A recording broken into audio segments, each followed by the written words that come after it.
We're talking about motivation in the Venus Project. The question often comes up, what will motivate people if they have access to all the necessities of life? In the monetary system, we use money. We use money to activate people, to get them to do a job. Whether it's repair your car, surgery, repair your roof, they always get money for it. That's a society you live under. And you think, oh, that's the only thing, because there is nothing else out there. But you forget that many particular famous artists who was a banker, who gave up banking, he went to the South Seas because he wanted to paint Gauguin. He gave up his family, his children, his wife, and his bank job because he wanted to paint pictures. He didn't want money, he just wanted to paint pictures. Now there are lots of people like that. I would say, as I've always said before, all the people of the earth are carried on the backs of possibly no more than 100 people. You don't need to condition everybody to want to do something for no financial reward. But there are other kinds of rewards, and people are not brought up to think about that. What are the other rewards? Well, Martin Luther King marched into the South without anybody building him a new church or giving him money or a suit of clothes or a car. He did it because he believed in social change. I would say that I don't necessarily agree with those people, but I would say that Karl Marx and all the people that were radicals got no money for being radicals. They did it because they believed in what they were doing. They put their lives up because they believed in what they were doing. Many soldiers don't earn a lot of money. What's their incentive? They put their lives up for their country because they're brought up to believe in their country. So I would say that motivation has to do with reinforcement. If money is the reward or reinforcer, the behavior will continue. But if it's the well-being of your fellow human beings, that's a very great motivational system. And I would say more people are motivated by doing good, what they call good, the way they were brought up to believe in it. They're motivated. Why does a person donate funds to the Venus Project? They don't get any funds back because they believe in it. So obviously, there are a few people here that I'd like to ask, Joel, why do you put out all this effort for nothing? When you answer that, what's your motivation? You never got paid working here. You volunteered to work here. Why? I get a lot out of it every day. What do you get out of it if it isn't money? I learn something new about how I relate to the world in a different way. Larry, why do you work here? You work so hard for nothing. I don't understand that. Why do you work so hard? Well, I think it's, say I'm investing or sacrificing my time, my energy towards a direction that I feel is necessary. Well, what's the matter? You can earn a lot of money on the outside. Yeah, I did in the past, but as you say, the rewards really, it doesn't come close to the results of maintaining or upgrading whatever I can to contribute to the Venus Project. It's there's really no. It's not a matter of the monetary. There's no money involved, right? But it's the opportunity to contribute whatever it is that I can to help you, Jacque Fresco. I think, and Roxanne, it's whatever it is I can do to assist to have this become tangible in the future. Yeah, but there's no promise of reward. This may not work. Well, I think that it really can, Jacque. We're going to have to eventually go to this direction. Okay. So I really, as you say, believe. I don't believe, but out of anything out there, I think this is the best organization to be part of. Okay. Roxanne, why do you work for 30 years and you never got a buck out of this work at all? I lost all my money into it. Put all my money into it. There's no 33 loss. years, right? 35 years. 35. I don't see anything else out there worth working towards. I think this is the most significant thing I've ever seen. What have you got to show for it, though? What have you got in cash or property? Not a penny. Not a penny.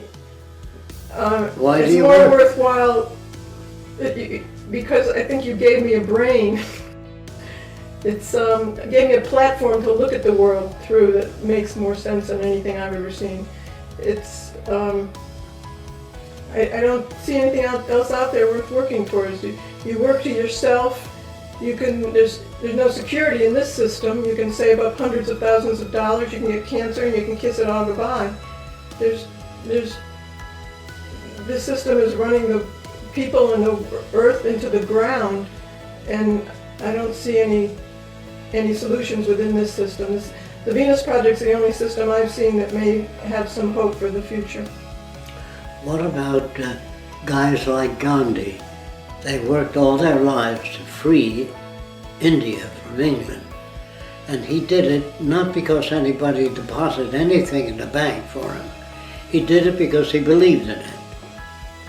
I think this is true of Martin Luther King, of everybody that worked, that believed in what they were doing. The early scientists were tortured, ridiculed, and imprisoned for what they believed. They weren't given any money. In fact, they lost their income by working on things they believed in. And I would say that even Einstein was failed in school in mathematics. They said he'd never amount to anything, the teacher. But he believed in what he was doing and he went right on doing it. Now I've been working for 75 years for nothing. I never got any money for it. In fact, I lost money doing this. But that is not my motive. My motive is a world without war, without hatred, without prejudice. And the possibility that that might occur is enough incentive for me to go on working in this direction. I see no reason to work for a personal life. A personal life is shallow and also bankrupts the human brain. I would say people that live to themselves die to themselves, and they have nothing to show for it because they have no meaning in life at all. And so when you work for a cause or something you believe in, no matter what it is, you're working because you believe in that something, because you accept that something as more rewarding than financial gain. That's why I believe people do this sort of thing. So the motivation for people is the end goal toward working toward a society with less crime, less aberrant behavior, more security, restoration of the environment, restoring the oceans to as near a natural condition as possible. And if that isn't incentive enough, I'm not interested in people whose incentive is only motivated by money. One of the questions she asked was, what would give people the incentive to learn something like mathematics because it's so arduous a job for so many years? We don't teach mathematics. We give them a reason to want to learn mathematics. That's quite different than teaching children how to read. Instead of teaching them how to read, we would give them a reason to want to learn to read.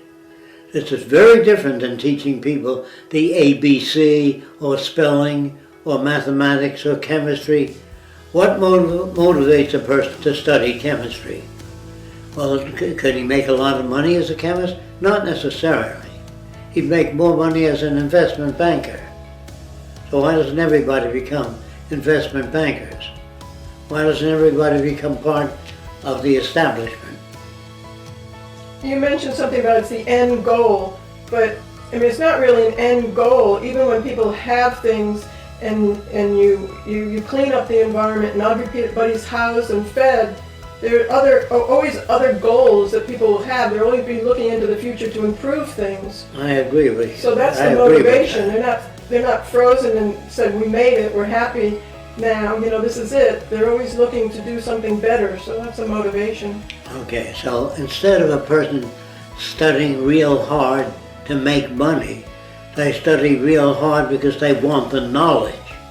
So when you look at the early scientists, they did a lot of work which was not commercially reinforcing. They wanted to know the nature of electricity. They wanted to understand the world around them. They wanted to understand geology, geography, the rotation of the earth, atmospheric conditions. There's no money in understanding that, collecting such information. 𝗁𝗂𝗹𝗱𝗁𝗃𝗃𝗃𝗃 worked for years trying to understand the nature of plants and their responses, and inorganic materials and how it behaved. And I would say the real scientist is more concerned with knowledge, more concerned with how well a system works. And if he has no concern for people, and if his motivation is only money, I would say that most people distrust people whose motivation is only money. I would say that also, in raising children, we would raise them and reward them. By reward, you can pat them on the back. You don't have to give them anything. You could say, I deeply appreciate the work you're doing. I hope you get something out of it. And the child says, yes, I've been growing plants for 2 years and I've sure learned a lot about what not to do as well as what to do. So if you reward children for incentive, for moving forth in a social way, social concern, they will manifest their behavior in relation to social concern. If you motivate them by giving them a prize or a package or a reward like money for everything if they do their homework, this is not good. This is not a healthy reward. This does not develop their thinking ability. It just develops their ability to make money. And I would say that making money can make it possible for you to get certain things. But studying the nature of the physical world is far more rewarding than a monetary gain. I've known lots of people that are very wealthy monetarily and live in poverty mentally. I think too, when people are studying things in the future and working on things and they see it go right into the society and the advantages directly into the society, that's reinforcing as well. Yes, like a teacher who's working on children, she or he can see the children grow and use tools in a more effective way. When children are going to school, their incentive is a pat on the back. Or their incentive is the teacher said you're a good mathematician. But just learning math without a direction is a nothing thing. When you have a reason to want to learn math, to feed hundreds of thousands of people, and if you gain reward by doing that, I would say it's much more reinforcing than monetary or a trophy or a Nobel Prize. People do not do research for a Nobel Prize. They do research because they're interested in the problem. The prize is a secondary thing. So that's what I've got to say about incentive, unless you have further questions. Yeah, I got a question. I don't think I'm alone in how I feel about it, but I feel kind of terrible too that I feel I'm in it for a large degree of a selfish reason, that I get something personally out of it on a mental, I suppose, level. I was listening to some of the old talks of yours, and several times you talked about, so you said socio-cyberneering should be voted least likely to succeed. You remember saying that? Yes. And I agree. I really relate to that. I feel like we're probably more apt to just destroy each other, and that's a terrible attitude probably for me to have. But why do you keep working at it? I just get something out of it. Okay. But We it is a all get little, something out of it. We all get something out of it because instead of sitting around doing nothing about the condition of the world or just complaining about it, is doing nothing. If you point out all the shortcomings of the world without offering some possible alternative, you're doing nothing. And there's no satisfaction in it. Yes? I just feel if everybody had the opportunity to be in my shoes or Joel's shoes or Roxanne's shoes for a couple weeks, I think that they would all be turned around in a sense to really give 100% to this direction.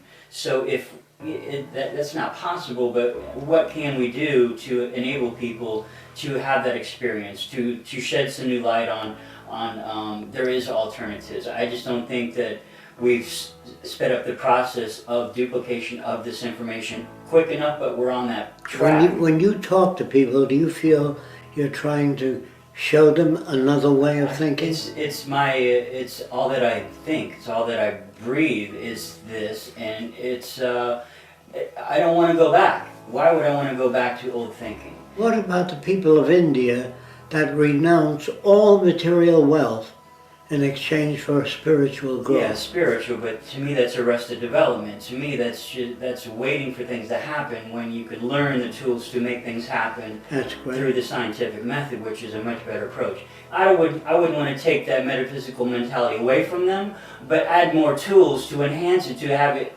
become a reality instead of waiting for it to happen. No, Yeah. why would you not want to take those metaphysical Well, tools immediately away? overnight, no, because I know they would be lost. I think they would be lost and become depressed. They wouldn't Yes. be effective. That's my personal opinion. Okay, so here we're dealing with incentive and motivation.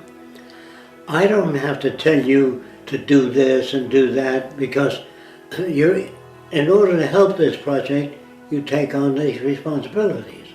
If you wish to see it happen, you put out effort. The effort you put out has to do with your upbringing. You know, some people don't have the energy you might have, or the motivation you might have. But if you're motivated to think in terms of human suffering, war, and the horrors of war, and the horrors of having a value system that cripples you, that makes you suffer, and makes you argumentative, and makes it difficult for you to have a pleasant life. It seems to me that it's very difficult for people to have a pleasant life if they're only motivated by money. Hey, Jacque, would you talk a little bit about, because I think it relates, you know, you talk about the guy you met, I think it was in a transient camp or Haiti or somewhere. He had no clothes, he had all patches, but you said he didn't want a part of the system, but he got a lot out of reading, and he carried good books with him and everything. That was his value system. I met a guy in Haiti many years ago, I'd say about 50 years ago, and he had a book under his arm, Science and Sanity by 𝗷𝗫𝗁. He got it from the library, but the shirt he was wearing looked like somebody blew up a hand grenade in it. It was shattered, and he wore that, but he loved reading. And he used to sit out in the park on benches and read, and had no motivation whatsoever to own a car, a house, a family, nothing like that. He renounced the material world in exchange for knowledge. Now, knowledge to him meant more to him than anything else. Marriage, love. He didn't even know what love was in this system. He saw people that were in love, that had gotten divorced, that get into fights, that things don't always work out so nice. As the package says, they got married, walked into the sunset, and lived happily ever after.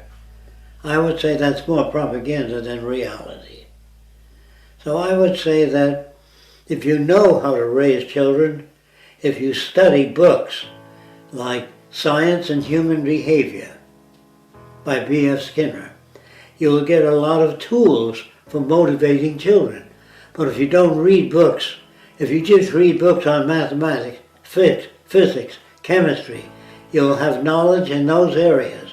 But if you fail to read books on psychology, like the books I recommend, not any book on psychology.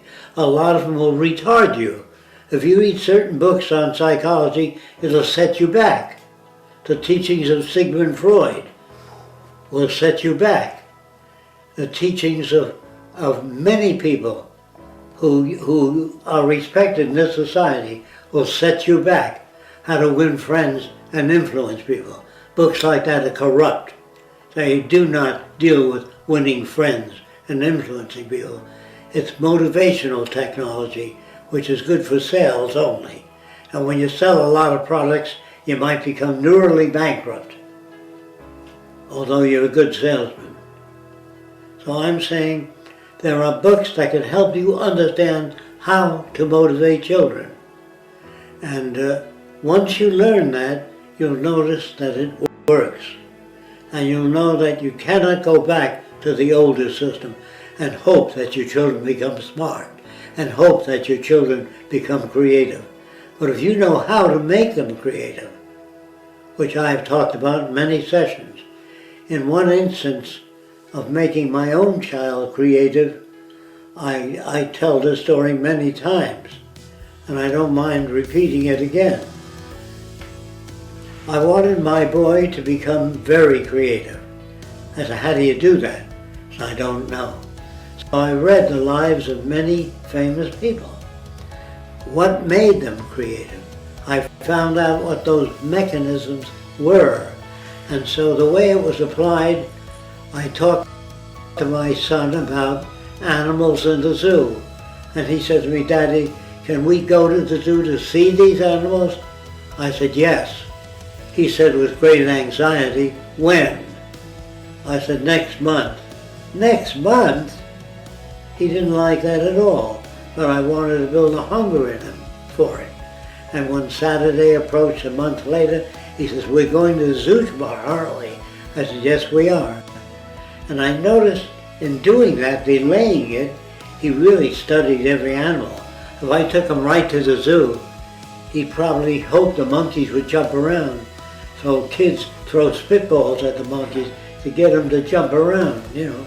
And so I found that most kids are more than fulfilled. They're given rewards, toys, all kinds of things, and they got a closet full of toys, and the parents wonder why they have no incentive.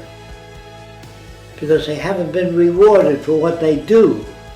They've been rewarded, period, because Daddy didn't have all those toys when he was young.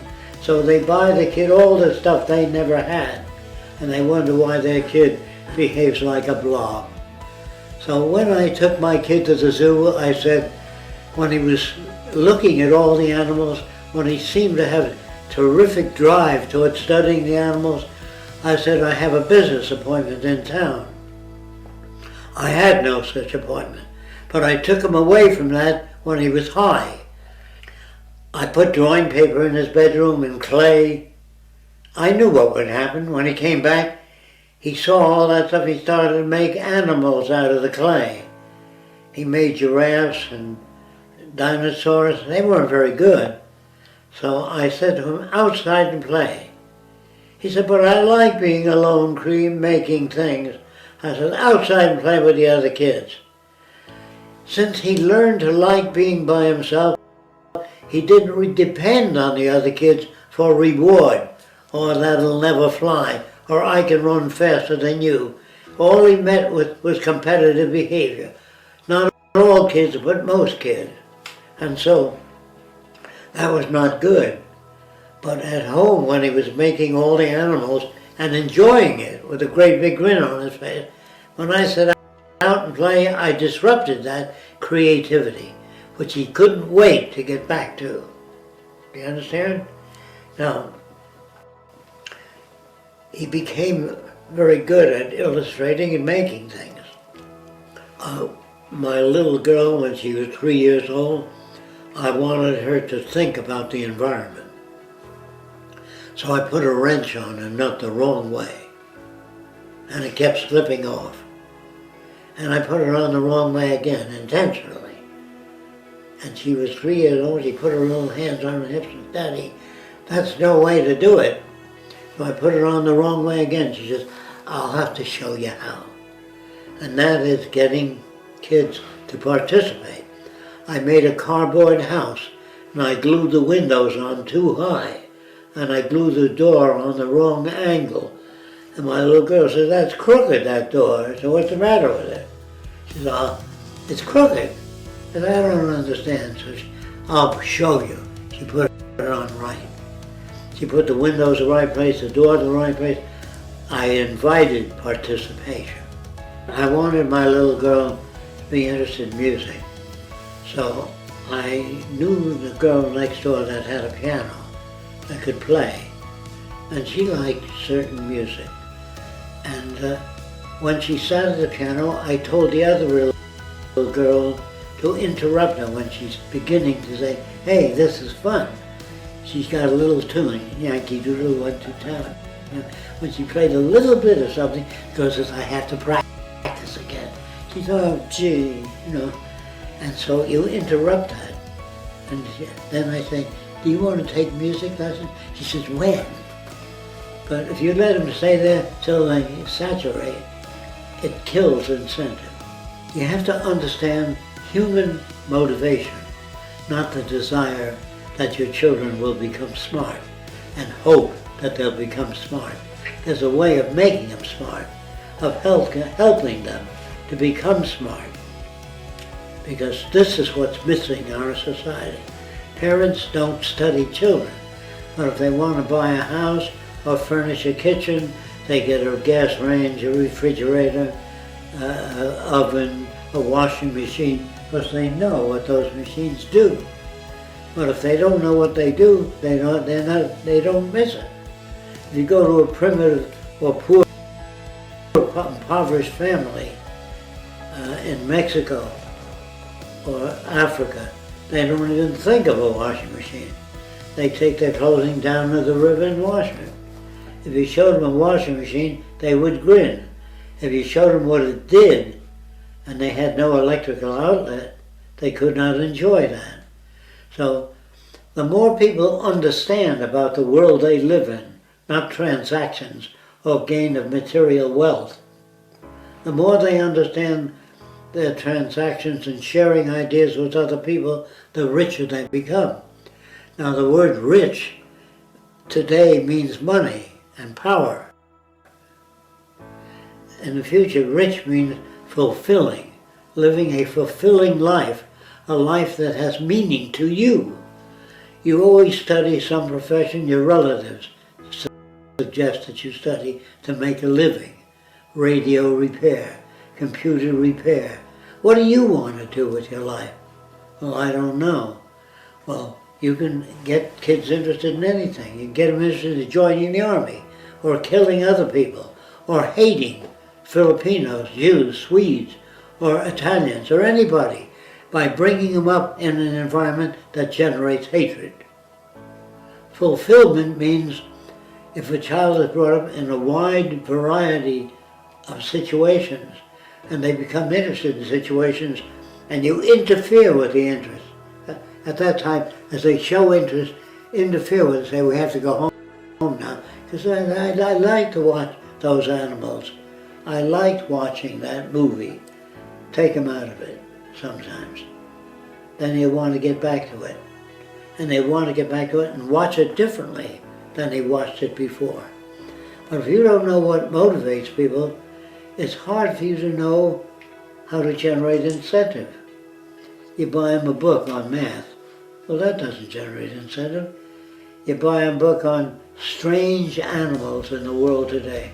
That might cause them to want to look at the pictures of strange animals. But if you show them typical things, they don't motivate kids. You have to show them things that motivates that child you're working on. If your child shows no motivation in anything, it means that you have exposed them to many things without them being reinforcing to that child. If I take my child to many dances and ball games and card games and things like that, many things, he will just accept that. But if you take him to something that he's interested in and take them away from it, they'll want to get back to it.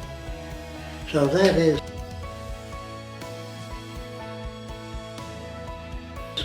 motivation is a science. Science of human behavior has not come about yet. There's very few psychologists that really know how to motivate people. They really think that this system is the best system, and they try to adjust people to this system. That is not a motivational system. When behavior becomes a science, then we will know how to make engineers, chemists, people with high output, and people with whatever you want, you will know how to generate that. And the schools of the future will be motivational institutions that know how to motivate human behavior.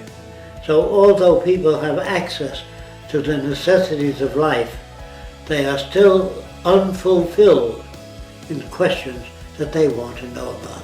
What is life? What is living tissue? What makes cancer? What makes heart disease? These are the things that people would concern themselves with in the future, not how does my new tie look? Or how do you like my new earrings?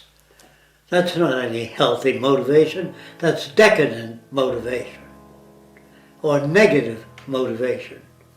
So in order to generate positive motivation, you have to learn more about the behavioral sciences.